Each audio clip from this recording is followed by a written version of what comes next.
بسم اللہ الرحمن الرحیم۔ عورتیں تین قسم کی ہوتی ہے، غور سے سنیے۔ حضرت عمر رضی اللہ تعالیٰ عنہ نے فرمایا، عورتیں تین قسم کی ہوتی ہے۔ ایک عورت تو وہ ہے جو پاک دامن، مسلمان، نرم طبیعت، محبت کرنے والی، زیادہ بچے پیدا کرنے والی ہو اور زمانہ کے فیشن کے خلاف اپنے گھر والوں کی مدد کرتی ہو، یعنی سادہ رہتی ہو اور گھر والوں کو چھوڑ کر زمانہ کے فیشن پر نہ چلتی ہو۔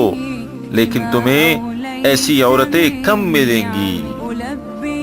دوسری وہ عورت ہے جو خاوند سے بہت مطالبہ کرتی ہو اور بچے جننے کے علاوہ اس کا اور کوئی کام نہیں۔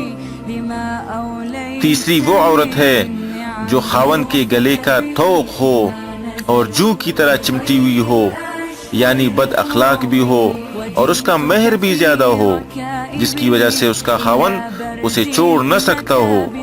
ایسی عورت کو اللہ تعالی جس کی گردن میں چاہتے ہیں ڈال دیتے ہیں اور جب چاہتے ہیں اس کی گردن سے اتار لیتے ہیں۔ السلام علیکم ورحمۃ اللہ وبرکاتہ۔ بخير الأشهر الحرم وجئتك في ركائبهم إلى برد المتى بضم إلى برد